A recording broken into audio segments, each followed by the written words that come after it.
Good evening.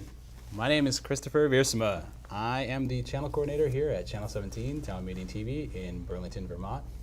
And I am joined with our guest, Brooke PAIGE, candidate for Vermont Attorney General and Governor. That's correct, on the Democratic ballot. Welcome, on the Democratic ballot. So, you can call us live at 862-3966, and we can take your questions on the air. Very good. Mr. PAIGE. Yes. Please tell us why you're running and what experience you bring to the position. Okay, very good. I've been following the Attorney General's office for a number of years and Mr. Sorrell's activity there, and have become concerned that Mr. Sorrell has taken or a lot of the office's responsibilities and kind of neglected them. The Attorney General is supposed to be the chief law enforcement officer of the state, and also is supposed to be the attorney for the state. And Mr. Sorrell, to a large extent, has turned it into a boutique social special interest law firm, kind of spending a great deal of the office's funds pursuing things that were of interest to him rather than things that were of necessity for the state to get involved in. I think that it's important that we turn back from all of this novelty work that they've been doing and really get down to business as far as protecting the state and protecting the citizens, selecting lawsuits and pursuing offenders who are creating problems for the state rather than getting involved in a whole lot of test cases where we're looking to the GMO issue. We're trying to get the state to have primacy over the Nuclear Regulatory Agency and other things that are just impossible to do. I think that, like Mr. Sorrell, Mr. Donovan, in speeches I've seen him give recently, wants to expand the responsibilities of the office. He talked, I remember him last fall, talking about, oh, the Attorney General's office, I'm not just about first chances and second chances and third chances, but fourth, fifth, and sixth chances. And I mean, it just, I mean, it was a lot of theatrics, and I understand that. But if he's talking about not only folks that have gotten involved in drug use by mistake, but also the drug criminals and thieves and other perpetrators, then, you know, at some point, there's no deterrence. I mean, if these people know they're just going, you know, that we're playing catch and release with them all the time, why are they going to want to change their ways? You know, there has to be an effort for deterrence, to have some reason why you don't want to spend time down at the Gray Bar Hotel. Yeah. You want to have a rehabilitative effort in there if the people see the errors of their ways, to give them a pathway to restoration, and also importantly to make sure that the victims are as best we can compensated or made whole for their injuries. And this is, you know, a big thing. I remember Mr. Donovan about a month ago down at the Democratic Convention in Mount Pelier. He was saying public safety is about homelessness, and public safety is about food security, you know, or hunger. And he rattled off a whole list of things, which is basically the responsibilities of the entire government, not just of the Attorney General's office. And if you fail to be focused on your real mission, then you wind up being right where Mr. Sorrell is, which is not getting the job done. Okay. Well, let's touch on some of these questions and visit some of these issues. So on the issue of GMO labeling, in 2014, Vermont became the first state in the country to mandate labeling for food that contains genetically modified ingredients. The law went into effect on July 1st. Due in part to the state's bold action, many large companies such as Campbell's, Frito-Lay, Kellogg, and ConAgra are already labeling their products across the country. The U.S. Senate passed the GMO bill on July 7th. The bill allows companies to choose a text label, a symbol, or a QR or barcode for GMO products. Manufacturers have lobbied for the QR code option, which would require consumers to have a smartphone and a scanning application to get information about genetically engineered ingredients. What is your response to this bill and Vermont's law? Well, let's talk about the GMO issue at large first. First of all, there's no evidence that GMOs are necessarily bad for you. I think there's more of a concern how GMOs are used in conjunction with insecticides and herbicides. And in fact, I think the greater concern is if there's residuals of these materials on the food products rather than GMOs themselves. I mean, GMOs, by definition, are such a wide range of things, not just getting in and modifying DNA strands and things like that, but also selective breeding, which we've been doing for 100 years. So when you talk about GMOs, the really nice big piece of beef that you have could be considered to have come from GMOs. I think that the law that was passed, if it had been treated like other states, I think it's Connecticut and Maine who have enacted these bills, but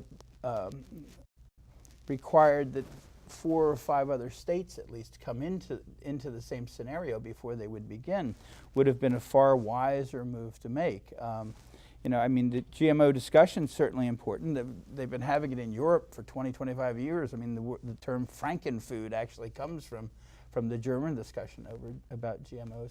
The sad part is today 80 to 85% of everything you buy in the grocery store has GMOs, or at least one component of it that has GMOs. So the time for discussion on all of this, whether it was healthy or bad for us, has long passed. And I mean, for us to find out that it's a problem at this point would be fairly traumatic. As far as the Senate and the House of Representatives down in Washington passing this, I think this was all but a foregone conclusion that this was going to happen. Unfortunately, Mr. Sorrell,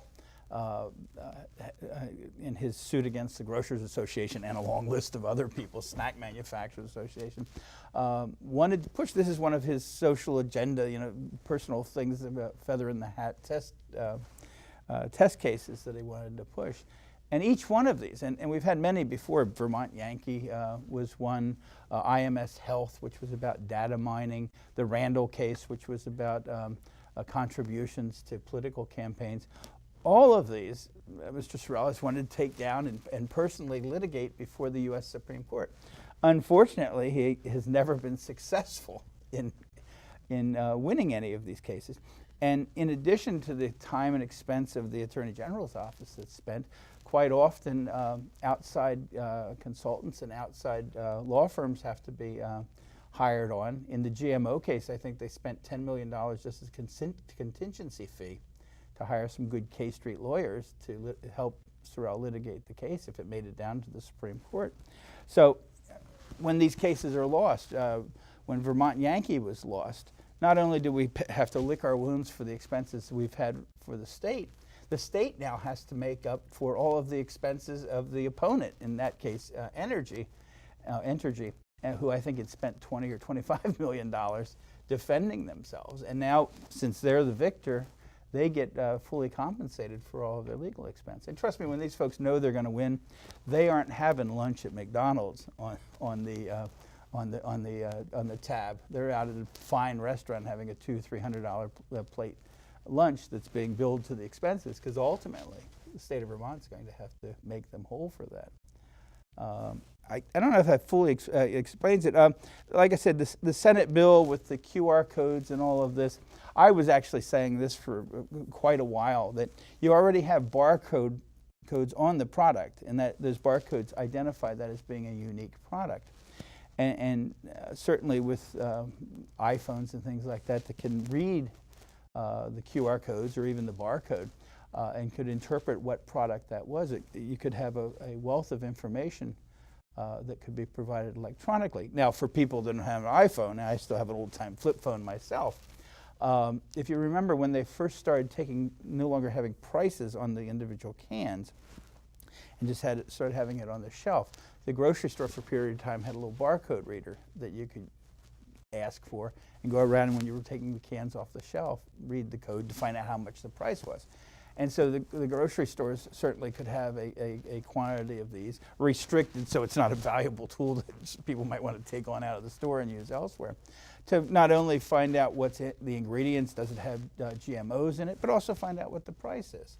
Another alternative would have been, since all the grocery stores put pricing tags on the shelf anyway, that pricing tag could have included the information as far as contains GMOs or not. And like I said, at the very base of all of this, are GMOs good or bad for you? I'm uncertain that they're necessarily bad. Many of the products that are genetically modified, in fact, are modified in ways where they're more resistant to drought, so you don't have to use as much water in growing them, resistant to insects and resistant to fungus, and are better able to survive with weeds and other materials, so you don't have to use herbicides.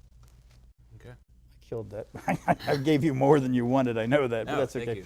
That was great. So now let's touch on the issue of the opiate epidemic. Okay. Opiate epidemic. Do you think the recent focus and investment in fighting the opiate epidemic is having an impact? How would you do it differently? What would you approach? Well, I mean, this is a problem that was neglected far too long. I mean, this didn't just come up and bite us like a snake one day. I mean, drug trafficking in the state and drug use has been on the increase for many, many years. And I think mainly shows that the folks that are down in Mount Pelier weren't paying attention more than anything else. There's so many. As we were talking before we went on the air, I worked in the city of Philadelphia for many years, and I mean, it's just a pit down there as far as drugs of all manner and kind. Crack cocaine, heroin, all sorts of prescription drugs, designer drugs that are being whipped up, and it always amazed me that people would even use these things. Normally you're worried when you go to the drugstore that they're giving you the right prescription if you have something wrong, and people are literally buying stuff from under a guy's overcoat that they're getting ready to heat up, put into a needle, and inject into themselves, and they cannot clip the mic. Yeah, apparently I'm not being heard real well. That's okay. So where do you want it? Let's take a time to get the mic right. There we go. Is that going to be better? Much better. Okay, so I hope you didn't hear mumbling up to this point, but it may have been the result. So my thing is, first of all, not only opiates, but drug use in general. I think we have to back up and say, why on earth are people leading themselves to a life of dependency on drugs? And it's something that we have to, as a community, as a society, have to answer. And until we do, we're going to continue the problem. And I think a lot of it is lack of satisfaction with one's life, either because of poverty or lack of education or whatever. These people find themselves trapped in their little apartment or whatever, and really don't have any real meaning to life. And that's certainly not directly relating to the question you've asked me. But there's two parts to the opiate epidemic, and drug use in general is a two-part deal: supply and demand. It's like first-year economics in college, and you have to do something about both ends of it, or you're going to be nowhere. You have to cut off the supply. You just have to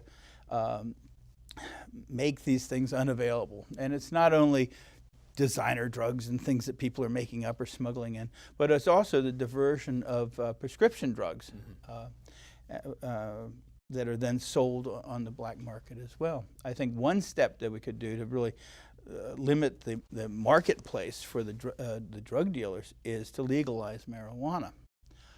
And not in the fancy way that they came up with the previous year, where we're going to have all sorts of fancy names and titles and going to have special shops where you could buy it and all of that. But just decide to make it legal. Decide that people can grow it in small amounts at home. They were all about having big several $100 licenses. You get a $10 license and you can have 6 mature plants and 6 young plants on the shelf at home, or whatever you want to be doing.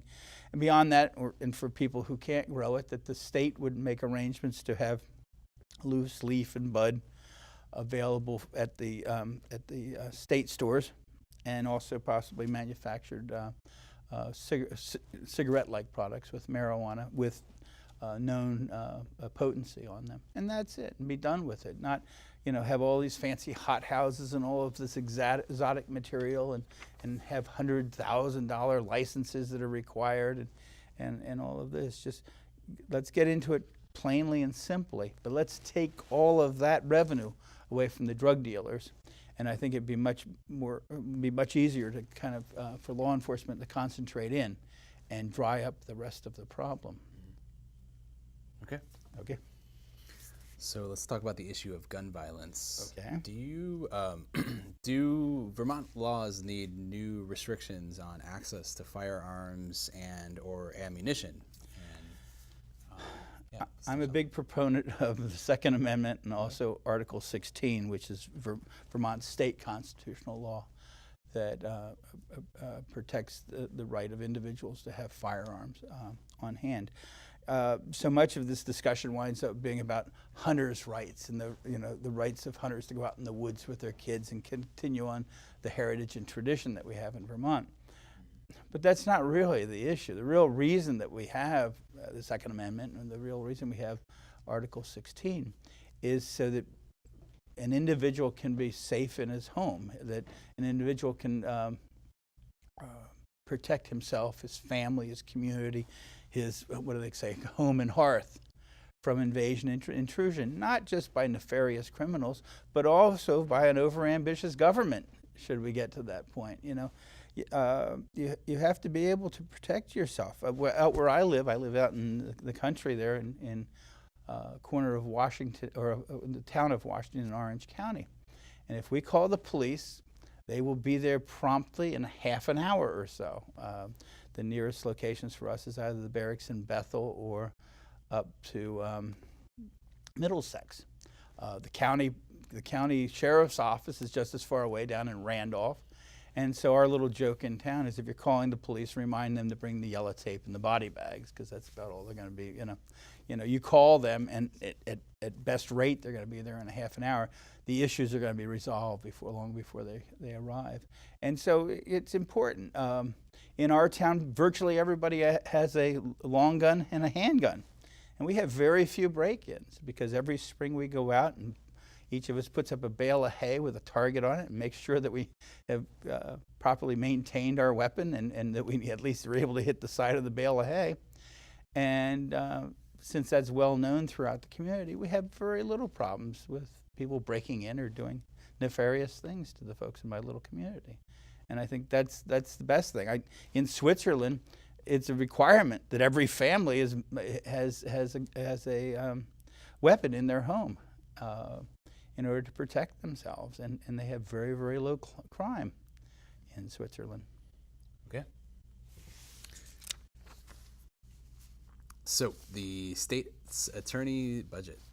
The state budgets have been stretched thin for several election cycles. Are Vermonters losing services from the state attorney's office that should be funded again? How do you deal with the increasing demands and less funding? Well, as I first said, I think the Attorney General's office currently has been out doing a lot of things they needn't be doing. My personal attorney, a fellow by the name of Wendell Rose, he'll probably be angry to even mention his name, has a rule. He says, if you have to go to court, I'm not your man. Wendell disdains going to court. He thinks that reasonable people can settle their issues without winding up down at the courthouse. And matter of fact, a couple times when I've needed to go to court, I've either represented myself or he's suggested somebody else. He thinks it's an abundant waste of time. Now, obviously, the Attorney General's office has to litigate. Lawyers like to litigate. I found that out for sure, that by definition. The Attorney General's office currently spends about $8 million a year, excluding settlements, like we talked about Vermont Yankee, where they had to pay out over $20 million additional. So this figure does not include the responsibilities of the state in settlements. This is just paying for the office space and paying for the help.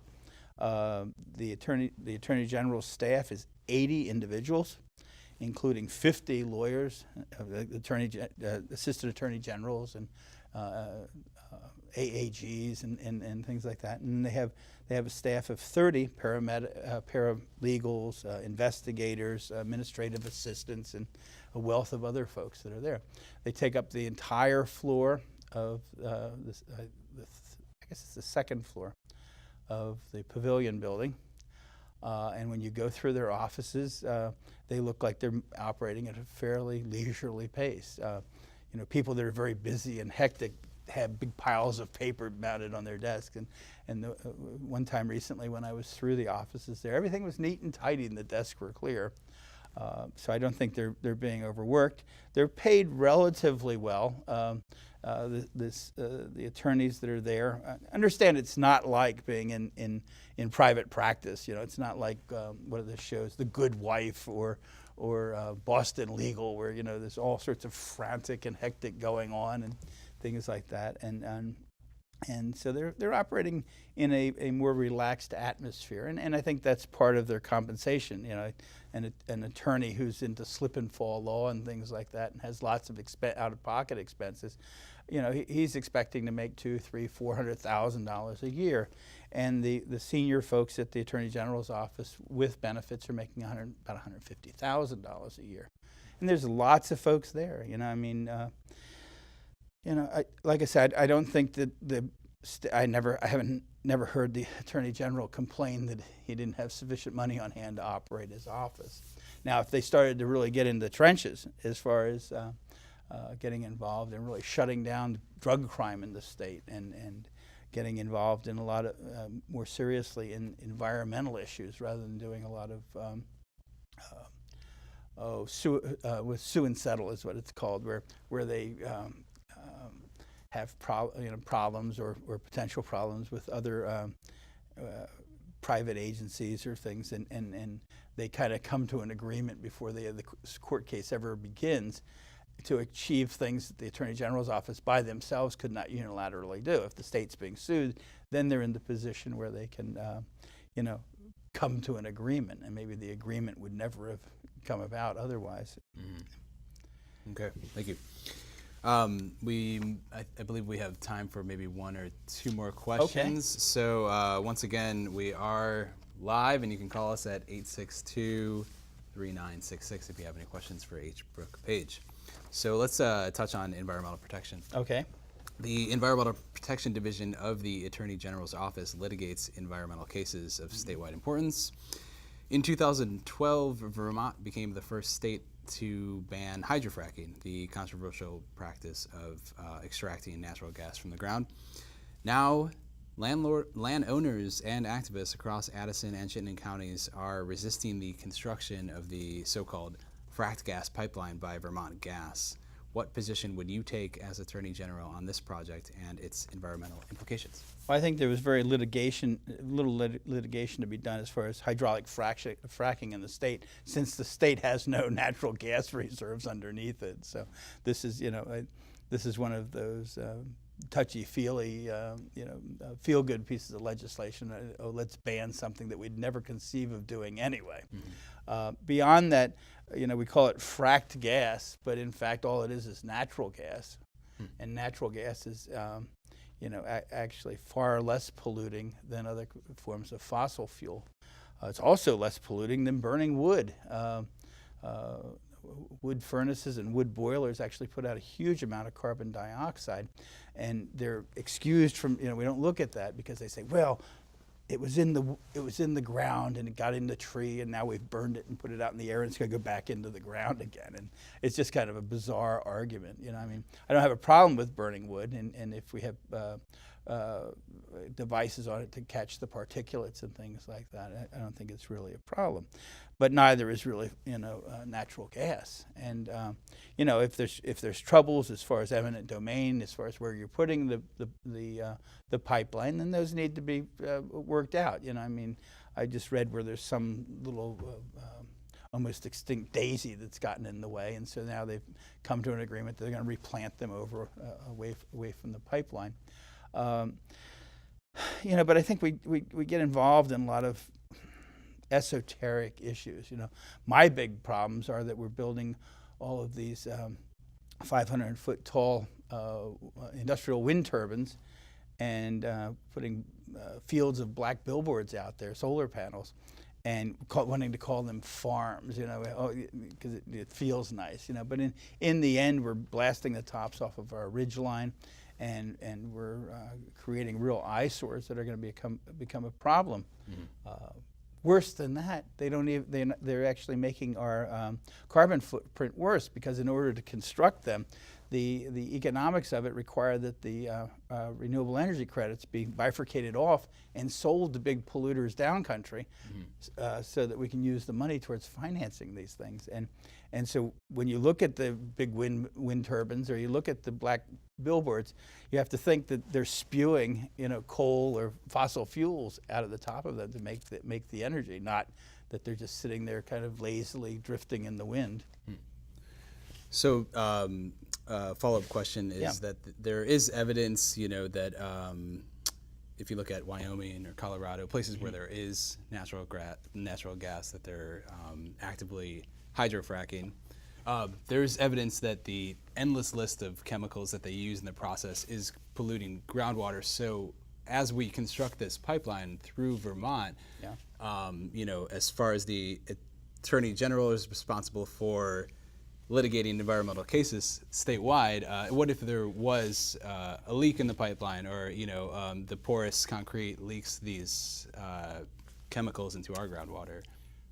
But none of that extraction is taking place in Vermont, so there'll be no polluting in Vermont. It'll be going on in Wyoming. And I'm not in favor of hydraulic fracking. I think it's just a very expensive, stupid way to be extracting energy. And since the energy prices have gone down into the $20 and $30 range per barrel, it's actually they can't make money doing the hydraulic fracking. And beyond you're talking about groundwater pollution, they're having micro earthquakes and things like that from somehow unsettling the strata in the rock, and suddenly having all of this geological troubles as well. I think that if we opened ANWR, if the federal government opened up other oil reserves that are out there untouched because we've decided that that for environmental reasons or conservation reasons, we don't want to go and touch that, But up in ANWR, they say they would need like a 5-acre site to set up to do all the drilling and everything, and all of the rest of the area would be untouched. It was like, remember a number of years ago, they were building the Alaskan pipeline, and they were, oh my gosh, the caribou, what will happen to the caribou? And it wound up that since the pipeline was a little warmer, the caribou liked hanging out around the pipeline, and actually their population numbers actually exploded as a result. So I'm never quite sure we know what all the consequences are of the actions we take. Like I said, as far as Vermont, if there's a leak in the pipeline, it's going to be natural gas that's leaked out. Trust me, the gas company doesn't want to be leaking gas out, and they're looking to sell you every cubic meter of gas that they've put into the pipeline. The only question becomes is, it's my understanding some of the fracked gas has much higher sulfur content. And if that in fact is a problem and creates pollution, then the state could certainly regulate the amount of sulfur in the natural gas. Okay. Well, I think that we have to wrap it up now. Okay. We're running out of time. So if you'd like to maybe spend the next minute, we could you can use for closing comments if you'd like to address the audience. So. Well, as you know, my name's Brooke Paige, and I'm running for Attorney General and also for Governor on the Democratic ticket. I'm also soliciting write-in votes on the Republican ticket for Attorney General. I really believe that the Attorney General's office has an important place in government. And I think it's also important that it's an elected position. There was a lot of talk a couple years ago about making it an appointment of the governor's office, and I think that's really a bad idea. I promise you that I get in there, if I am elected as Attorney General, I will get about the business of doing what the Constitution tells us that the Attorney General's office should be doing, and that's representing the state, getting criminals off the street, working with other neighboring states in order to put an end to the criminal enterprises that are here in Vermont, and looking out for the citizens. All right. Well, thank you for joining us this evening. My pleasure. All right. Thank you very much.